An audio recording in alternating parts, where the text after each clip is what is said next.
everybody, this is Dion Blanks with the Economic Empowerment Circle, and welcome back to another Wealth Wednesday. So today we are talking about the four-letter D word. That's right, debt. Debt is kind of why I am so passionate about financial coaching.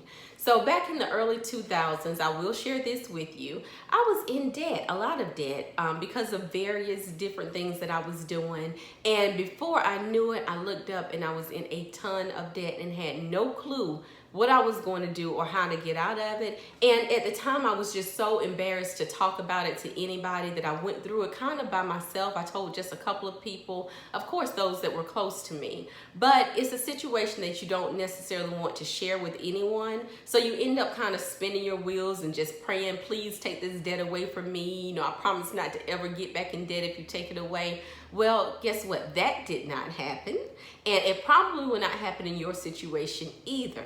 So the best thing that you can do is to devise a plan and go forward and carry out that plan so that you can become debt-free, especially of store credit cards and consumer debt with high interest rates. So I'm going to give you a couple of tips and things that I suggest that you do starting today to dig your way out of it. And I also want to just offer hope to you. Do not get discouraged. Know that your situation can definitely change and it does not have to be this way.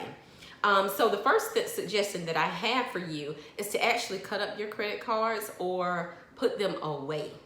That you cannot continue to use them if you're trying to get out of debt. So if you can just, even I've seen some people put their cards in a Ziploc bag with water, stick them in the freezer, and do not touch them. And I did not say cut them up because, I did not say close them, because closing your credit card account will pull down your credit score. However, please put them away and stop charging. That's number one.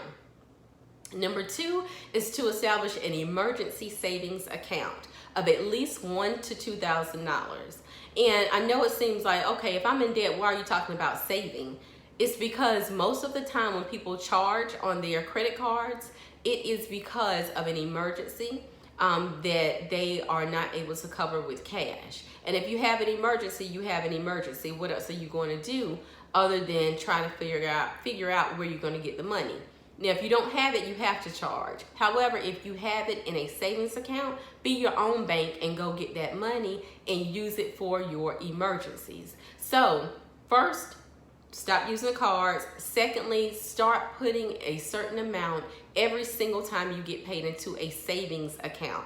This is not about investments right now. This is about having money that you can easily access for emergencies, okay? So in the another tip about establishing an emergency savings account, make sure that it is not connected to your checking account. If it's connected to your checking account, it is just way too easy for you to transfer money back and forth between your checking and savings account, and before you know it, you've already used all of your savings. So don't do that.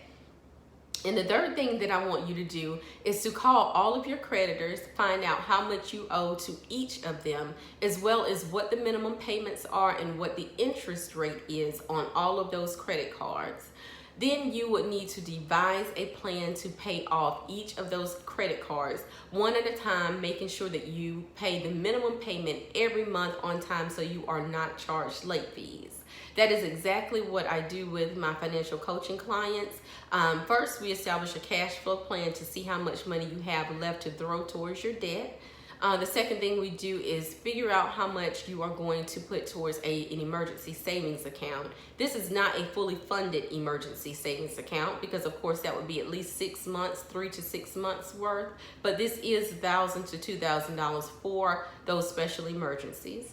And thirdly, we want to make sure that we know exactly how much you owe and what you are supposed to be paying every month and when, and also the interest rate. From that point, we devise a debt payoff strategy so that you can start knocking these debts out one at a time and making sure that you are paid off within, just a couple of years using the different strategies and techniques that I teach to you. After that, you can start building wealth. You can actually start building while you're doing this. However, if you're paying $1,000 towards, your creditors every month, at the end of the term, whenever you pay off everybody, guess what I'm going to suggest that you do?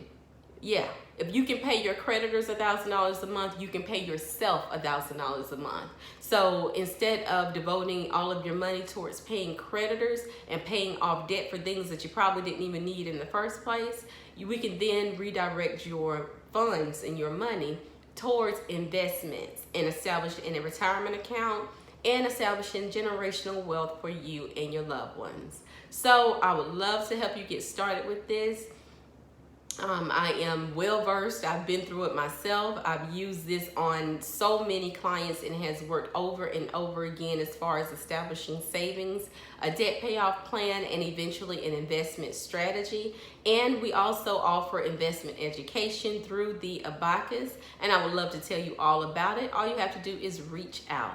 So thank you so much for joining me again for another Wealth Wednesday, and I will chat with you all next Wednesday. Bye.